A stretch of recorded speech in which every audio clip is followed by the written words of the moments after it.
This Civic Media podcast is sponsored by UW Organ and Tissue Donation. Organ donations are desperately needed, and now is the right time to become an organ donor. Talk to your family. Get the dot. Save lives. Go to heroicdeed.com.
Good morning. The time is 8:07. Overcast skies, 16 degrees, a wind chill factor of 5 at our downtown studios on the corner of Washington Street and North 3rd Street in downtown Wausau.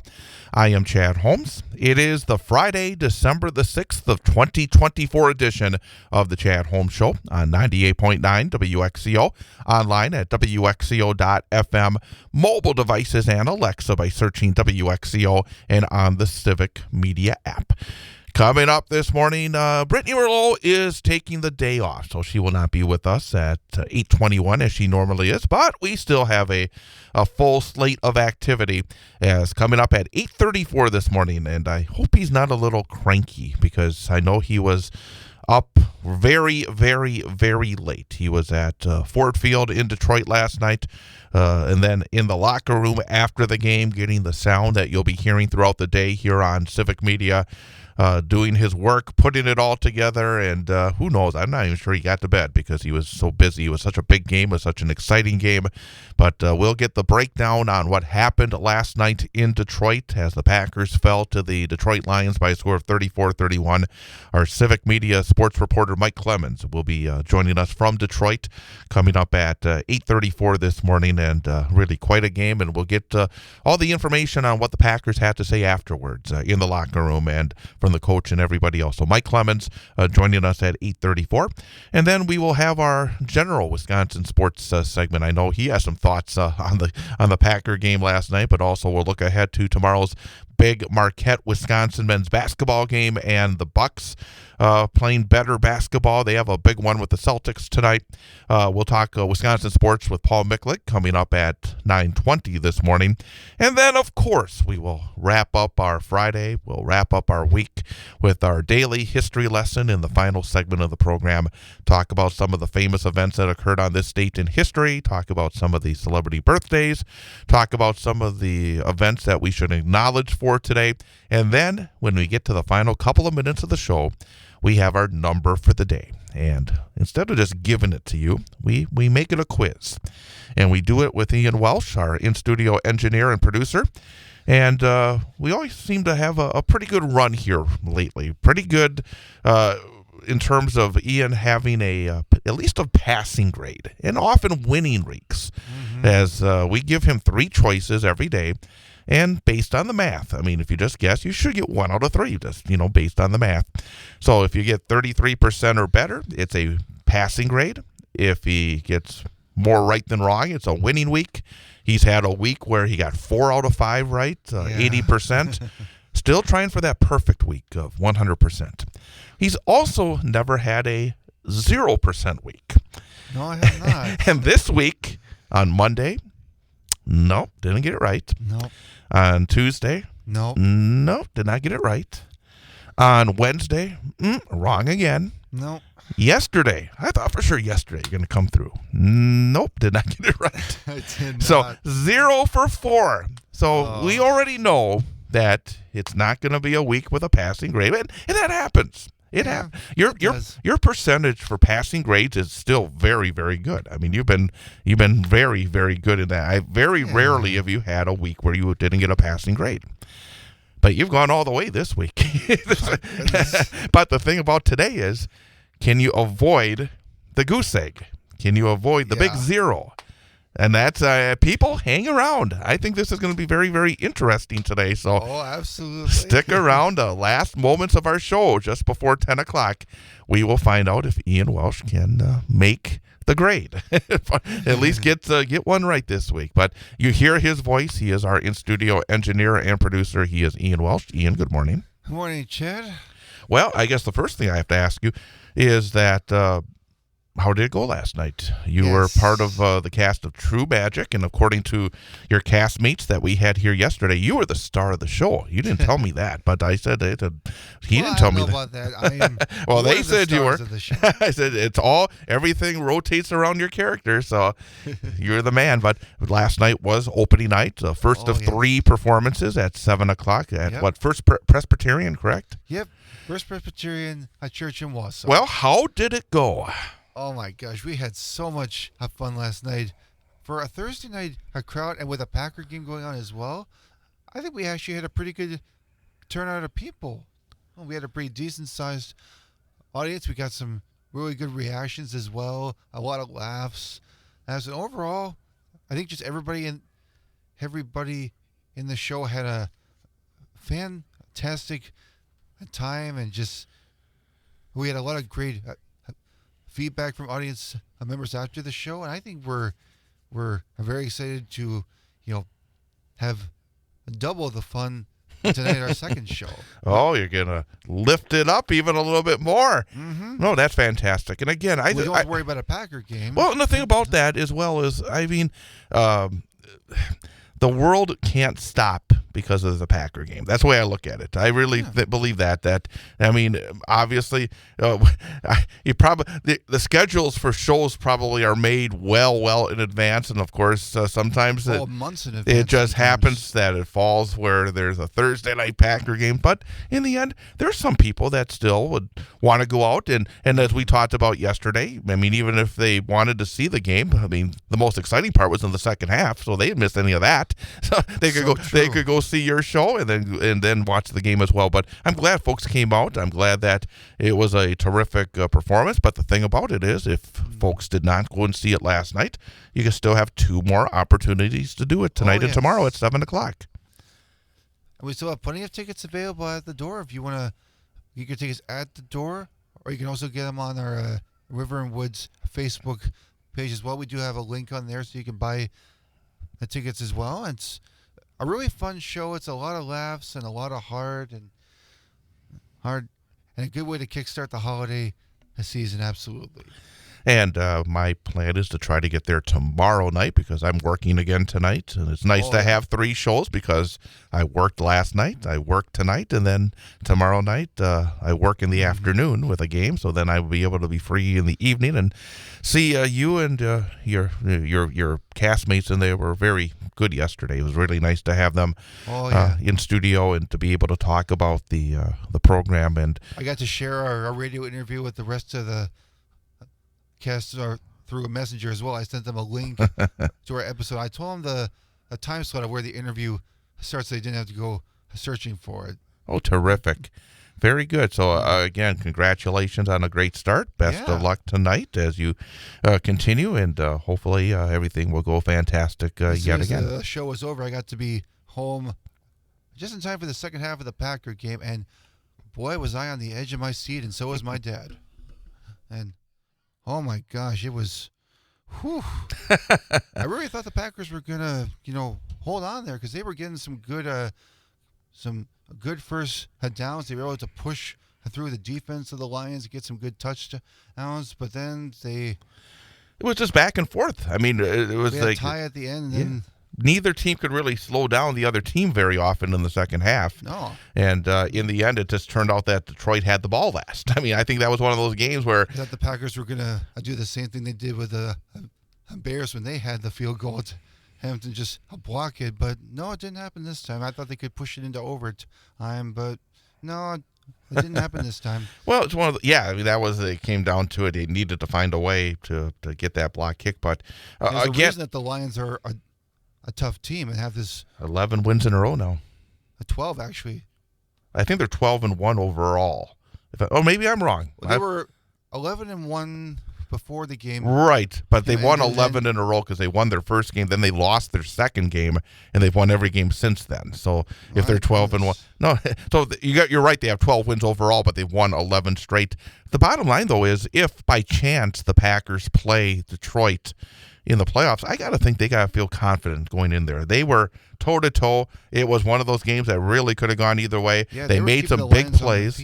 Yeah. So, I mean, I think the Packers, we'll find out with Mike Clemens what the attitude was in the locker room a little bit later on, but I got to think that they feel like, hey, if they get an opportunity in the playoffs to go to Detroit again, because with this loss, now the Packers cannot catch Detroit. The Detroit will. Yeah. The only team that can catch Detroit is Minnesota.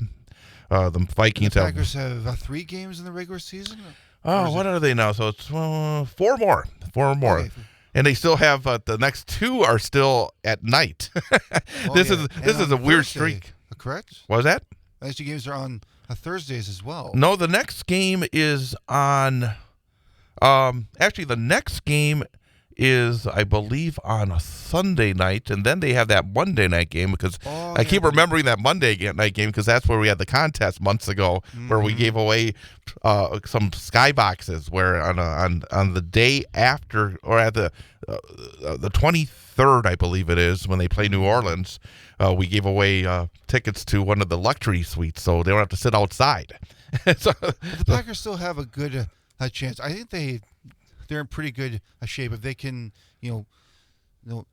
win their next few games, I think they have a good shot at making it to the playoffs this year. Oh, they're going to make the playoffs. I certainly hope so. Yes, they are. They would have to completely collapse for that to happen. The rest of the season, a week from Sunday, they travel to Seattle. And it's interesting because if the playoffs were to start today, based on the standings, the first playoff game would be in Seattle. So this could be a playoff preview just like last night was. So the Packers play the Seahawks in Seattle on Sunday Night Football on the 15th. Then they play the Saints on Monday Night Football after that, so 2 more night games. And then the final 2 games, they have the Vikings coming up in the next to last week, and then the Bears in the final week of the regular season. So some interesting games still to come, and should be a lot of fun. Oh, yes. We're going to talk about Elon Musk coming up because we had a story that broke yesterday that just is amazing. Amazing. Amazingly good or amazingly bad? I would say it's amazingly bad, but you can be the judge of it when we talk about it coming up next. I shake my head if you could see me right now. The time is 8:18. Glad you could be with us here on this Friday morning. With Ian Welsh, I'm Chad Holmes. Chad Holmes Show, 98.9 WXCO. You're listening to Civic Media. Stay up to date on the latest news and information for your local community and Wisconsin by signing up for our free email newsletter. Visit civicmedia.us/email to get started.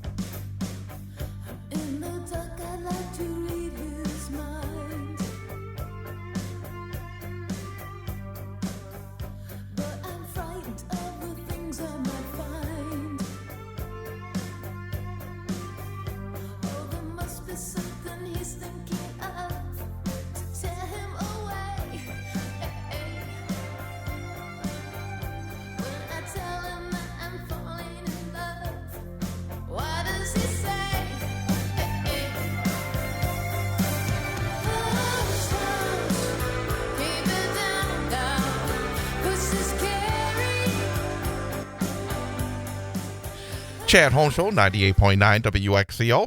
Online at WXCO.FM, mobile devices, and Alexa by searching WXCO, and on the Civic Media app. We'd like you to join us as well. You can call us or text us at 715-382-9297. That's 715-382-9297. And again, We want you to be part of the show. If there's something we're talking about that you want to respond to, if there's something we're not talking about, you'd like to talk about, let us know. And I want to know about this next story, because I got home last night. I did a couple of basketball games. I get home, and then I decided to just check out what was going on. Went online and checking out things, and I saw over the social media a story about Elon Musk. And all right, now let's hear it. But the thing about it is, I mean, this is not anything personal about Elon Musk. This is about the money he spent in the last election, and talking about our system of government, our democracy. And I spoke a little bit yesterday with Pat Kreitlow. We talked about oligarchy. And if this is not the definition of oligarchy, I don't know what is. Elon Musk backed Donald Trump in the last election cycle with over $250 million in campaign spending. Let me say that again. My goodness. $250 million. And when the world's richest man decides that he wants to basically buy an election, he's able to do it. How can we call this a real democracy when one person can put $250 million into the election? And something we've talked about previously. If you or I was to give, to pick a number, $1,000 to a campaign, that would affect us. I think that would affect our spending in some way. Yeah. Right. We would have to say, well, I gave that money to a campaign, so I'm not going to be able to buy this or buy that.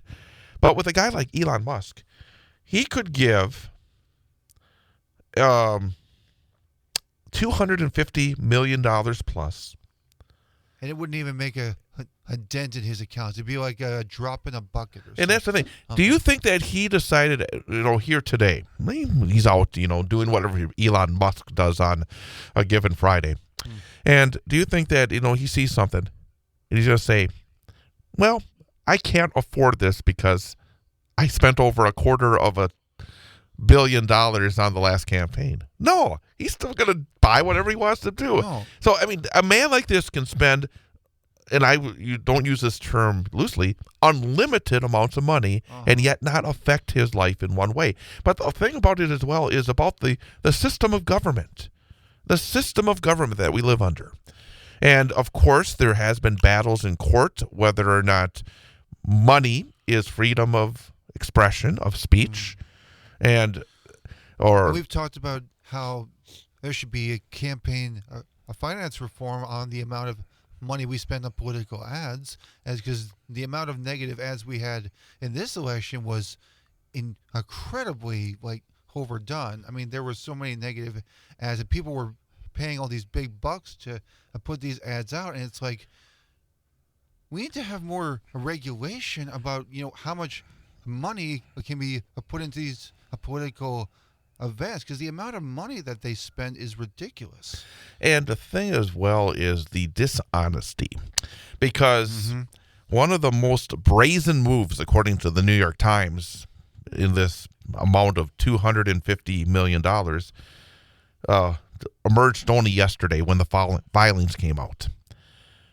Musk spent $20 million of that money to prop up a super PAC that was named after Ruth Bader Ginsburg, the late liberal Supreme Court justice, but sought to help Donald Trump by softening his anti-abortion position. So he used a super PAC named after somebody that would be the complete opposite of what Donald Trump is about to prop up Donald Trump.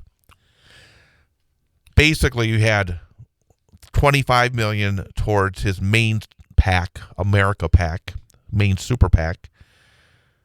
He cut three different checks for $25 million in each in the final weeks of the race. He also spent $40.5 million on legally controversial checks to voters in swing states who signed a petition in support of the Constitution. Constitutional warrior Elon Musk. Sheesh. I think we need to redefine that definition. Over the course of the race, he gave America PAC a staggering $239 million in both cash and in-kind contributions. I mean, it's disgusting. It is disgusting. We have to do something about this. And I don't know what it is right now, because with Republicans in control of the Supreme Court, is Republicans in control of the White House coming up on January the 20th, Republicans in control of the Senate, and Republicans with a narrow majority in the House.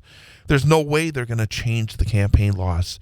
But yet people know this is bad, and yet they keep voting for this. And I don't understand it. I don't know what the right answer is, because they apparently want lower egg prices. That's what it comes down to. But our democracy is crumbling under the weight of this oligarchy, and we have to do something about it, and I don't know what. But when you see a story like this yesterday, it just blows my mind. And one person should not be able to spend in one campaign cycle $250 million to buy their presidential candidate. Doggone it, this is wrong. And I hope, hey, I'm going to open it up again, folks. Do you have an answer out there? Am I missing something here? Let us know. We're going to open it up again later in the hour. Coming up next, we will be talking to Mike Clemens from Detroit. But later in the hour, we'll get back to this. Send us a text. Give us a call then. What is the answer to something like this? The time is 8:29. Information update is coming up next. Chad Holmes Show, 98.9 WXCO.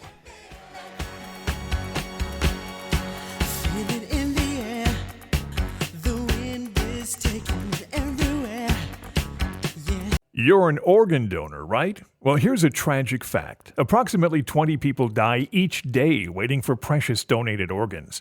You could make a life-saving decision simply by getting that important dot on your driver's license.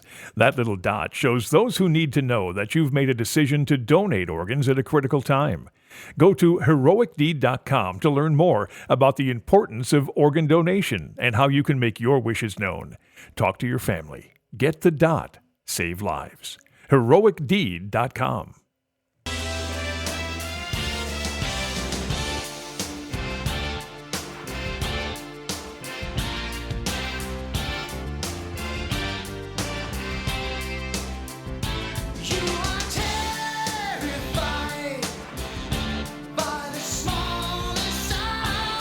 And welcome back, Chad Holmes Show, 98.9 WXCO, online at WXCO.FM, mobile devices and Alexa by searching WXCO, and on the Civic Media app. Well, last night, we are into December. We're heading down the stretch. We're heading towards the playoffs, and Packers and the Detroit Lions delivered with quite a battle last night at Ford Field.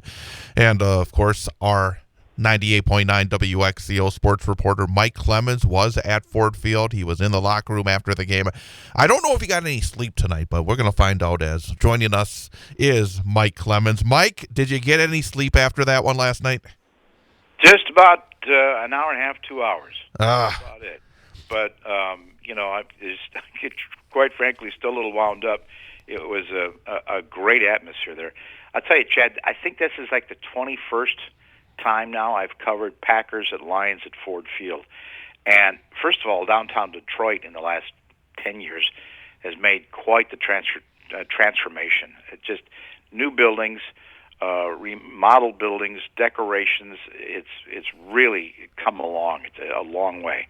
And then Ford Field. Typically, the games that I would see at Ford Field, the fans didn't really get in there until about the second quarter. And then the team quit by the end of the third quarter, and they started leaving early. And about 40% of the seats were Packer fans sitting there in their green and gold jerseys. It was hard to find a Packer jersey there last night. And I posted a little video. It was like 30 minutes before the game even started, and this place is packed. Everyone's in there. They're playing the, "We Will Rock You" kinds of songs, like from the Queen, "We Are the Champions." They're all holding up their little cell phones, which are flashing blue and white lights. They have created an atmosphere there that almost seems to almost be in rhythm with the team, with each drive, which different turning points. It's a loud, nasty place to try and play a football game for a visiting team. No question about it. That said, the Packers, they fell behind. They were down by 10 points. It was, 10-0. Then it was 17-7 at halftime. They did not let that affect them. The Packers did come back in the second half, took the lead, and then it felt like it was going to be whoever had the football last. What was the main takeaway? Was there anything in particular that you felt was the difference in a game that went down to the last play? I'll tell you about strategy in just a second. Here's one other thing that happened atmosphere-wise. They're going to hold out a giant American flag during the national anthem, right? Mm-hmm. So they get those volunteers all around it. And some guy wearing a Lions jersey, number 32, Brian Branch, with a guy with a beard, turns around and he starts looking at the Packers players standing there just before the national anthem, and he starts doing the slit-your-throat motion with his hand. Like, we're going to slit your throat. And doing some trash talk. Matt LaFleur, the head coach of the Packers, says, hey, and he starts yelling at this guy and swearing at him. And then the guy starts getting into it with LaFleur. And finally some referees, the official game referees, come over to break it up with this guy before I think security got out there. I don't know if the guy was allowed to stay on the field then and do his bit to help hold the flag up. But that's the way the game started. LaFleur said after the game, I'd never had anything like that happen to me. Like, this jerk is, is motioning to my players and stuff. The game gets started, and he decides to defer the kick. So they kick off, and Jared Goff, man, the guy, marches down the field after a couple of close calls early in the drive, and they score. They score a touchdown. And the next thing you know, as you say, it's 70-7. Oh, when Jordan Love, first play from the game, last year, first play from the game, he had Christian Watson on a bomb, and the Packers were off and running. They put up 20 points. I think it was 20-6 or something last year in that incredible upset on Thanksgiving Day over the Lions here at Ford Field. But it was the Packers who were playing from behind, and Zadarius Smith, of all people, the former Packer, who then went to the Vikings, and then the Browns, and then the Lions had all these injuries. The Lions came into the game last night with 18 players on IR, on the injured reserve list, 13 of them on defense. And they're not only bringing up second-string, third-string guys from practice squad, they're signing guys off the street like Jamal Adams, who once upon a time was a sixth-picked overall for the Jets. Then he played for the Seahawks. He'd been with the Titans and actually quit this season because he didn't think they were going anywhere. 29 years old. Aaron Glenn, defensive coordinator for the Lions, knew him since he was coming out of college, out of LSU, and they signed him, and I think he got some snaps in the game last night. Guys are coming in off the street and giving Jordan Love and that Packers offense fits. And for me, I thought the momentum change was third quarter when Keyshawn Nixon picks off Jared Goff, who's normally a very accurate quarterback this year, in Lions territory. Packers are able to score and take the lead.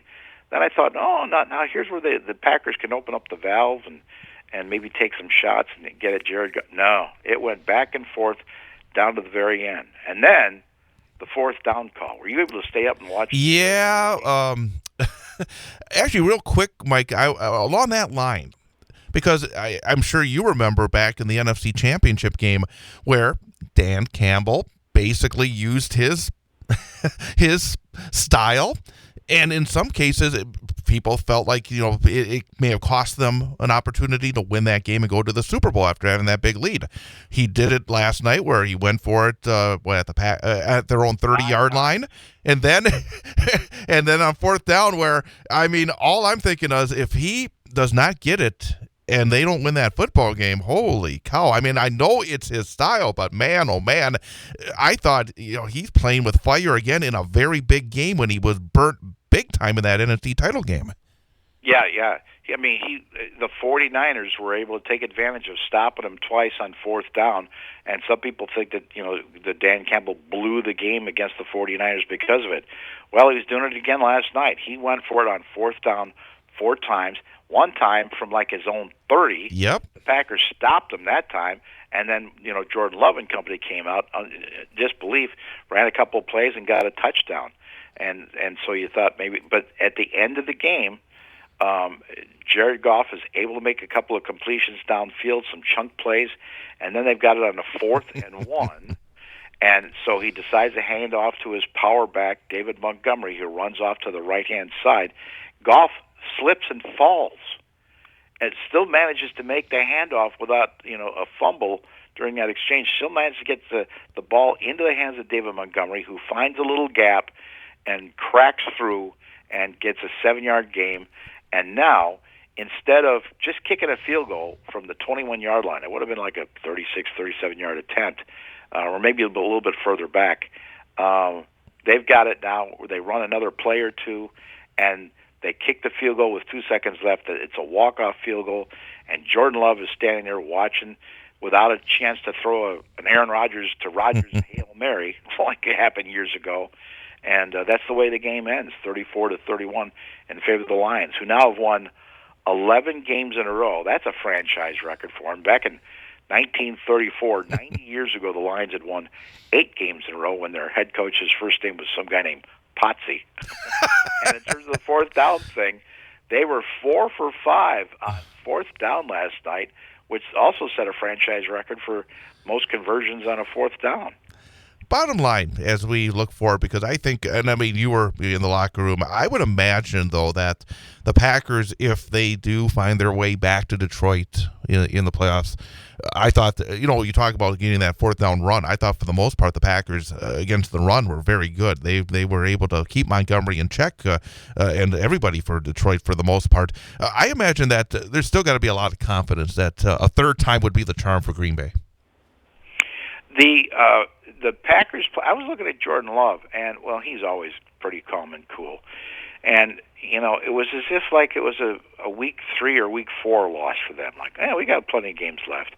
And I think it might have been some things that Matt LaFleur said. I think most of that Packers team said to themselves, we made some mistakes. We still think we can compete with these guys. We still think we can beat these guys. We did, last year when we were all a bunch of rookies or second-year players. But, we lost on their field, and there's a couple of things that we could still work out because we're getting better each week. And so I think LaFleur went in there because when we talked to Josh Jacobs, the star running back, or Tucker Kraft, the tight end, both of them said, we'll probably see these guys again. I'm like, oh, no, you played them twice. And then what they're saying is, we think the way this thing will play out now is that we'll have to come back here to Ford Field because the Lions, will have clinched home field advantage, and we'll get a third shot at them, and we'll take that. So these Packers are still convinced that they can get to their goal of the NFC Championship game and getting down to New Orleans in the Super Bowl if they can just improve in a couple of more places here or there along the way. Now, they got 4 games ahead of them, right? They got to play the Seahawks, who are now 7-5 with Geno Smith at quarterback. Then the Saints, Taysom Hill had taken over at quarterback, but he's now on injured reserve. Saints coming to Green Bay. Then they got to play the Vikings on their New Year's weekend at U.S. Bank. That's a good team. And then they finish with the Bears at Lambeau. So those are the 4 games that the Packers are looking at, if in fact that there's going to be a spot for them in the NFC, perhaps as a wild card. But their chances of winning the division now are just, I think, completely over. Yeah, and it's actually interesting. Their next game, as you said, in Seattle a week from Sunday night. If the playoffs were to start today, that's where the Packers would play. I mean, there could be a lot of rematches coming up. You got the Vikings coming up, who are obviously going to the playoffs. So, I mean, you talk about, it's December. It is very interesting right now for Green Bay Packer fans and football fans in general. Oh, I bet you that game had ratings through the roof. And, I don't think Jordan Love knew this. I said, do you know why you guys have so many primetime games now? I said, it's because when you played the Lions last year on Thanksgiving, it was 33 million. That was the most that ever watched that early Thanksgiving game in the history of doing that on TV. He goes, really? He didn't seem to know that. Well, guess what? This year in Thanksgiving, and that great game that they played, last week, they had 34 million. The Packers, whether it's Brett Favre, Aaron Rodgers, and now Jordan Love, the Packers are one of the top 2 or 3 draws for TV in the NFL. That's why they put them there in all these primetime games as the season plays out. America's team. Well, they are, man. And the ratings are there to prove it. Mike Clemens, hey, I know it was a late night and an early morning. Appreciate it. Safe travels back to Wisconsin, and really appreciate your time and effort, and every week and every day, in fact. But thanks again, Mike. Thank you, Chad. Appreciate it. That's Mike Clemens again. He was at Ford Field last night, seeing the Pack and the Detroit Lions, and again, I mean, it's if you're a Packer fan and a football fan right now, I mean, it's going to be a lot of fun here in December and January. Oh, absolutely. I think the one thing that really annoyed me about the game last night was when the Lions player hit one of the Packers players. I'm sorry, I don't remember his name. Mm-hmm. But he hit him in the shoulder with a helmet, and there was no flag called on that. But then when the Packers shoulder a Lions player with kind of the same effect on the shoulder, they get a flag for that. Well, it seems a little. Yeah, the inconsistency with calls is one thing that always frustrates fans. I mean, it's really that, and again, you have to. The game is so quick; these guys are so big, and again, sometimes it's not that easy. In fact, I was driving home last night, and I was listening to the game, and I heard that one of the officials actually got hurt, and that and they actually were with one fewer official. I heard he got hit pretty hard. Yeah, I mean, so it's really actually hard to believe that doesn't happen more often, because there's 22 really big, really fast guys running around that field, and those officials out there. Yeah. It's hard to believe that sometimes they don't get into the wrong spot, but it very rarely happens. But and there was a Packers player, a Kraft. I mean, he got hit pretty hard, and he fell down, but then he just did like a Superman leap and just hop right up. And I'm like, oh my gosh, Kraft is a sprightly player. I didn't see that play, but I heard it, and Larry McCarron on the radio was saying he did it, basically lifted up with his rear end. He kind of popped up. Basically, that's what he did. So I have not seen that. I have to take a look and see if I can find that. But again, tough loss, but again, there's still so much to play for the Green Bay Packers as we head down the stretch. The time is 8:49. We're going to come back to this Elon Musk thing, because I would love to know if you people out there have any idea, how do we change this? Because somebody should not be able to get this much power because of their money. And I want to continue to kind of delve into that a little bit coming up in just a moment. Chad Home Show, 98.9 WXCO. You're listening to Civic Media. Find the latest news, information, and archives of all your favorite shows on the Civic Media website, civicmedia.us.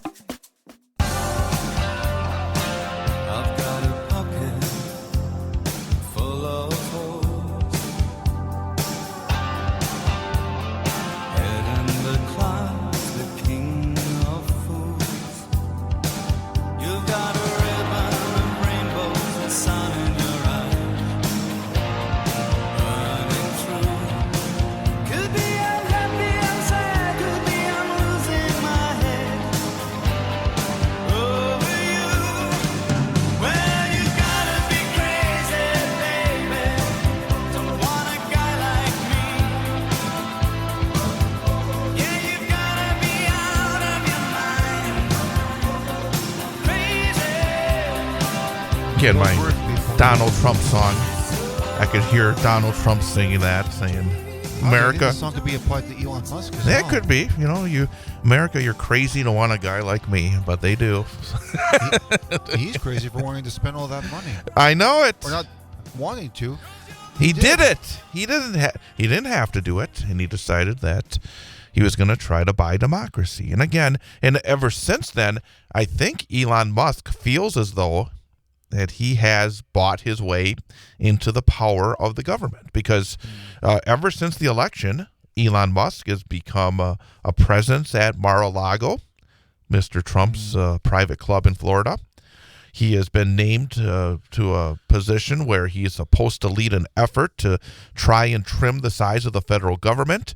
He has been a voice that's been in the room when Trump has been naming some of these incredibly poor cabinet picks and other picks to lead agencies within the federal government. And why is this, people? Because he has money. And it's the saying that money can't buy happiness? Sure can buy power. I believe it can't buy happiness, but it can buy access. Access.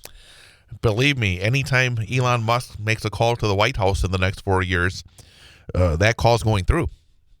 If you or I called, it's probably not going through. Yeah, I can imagine.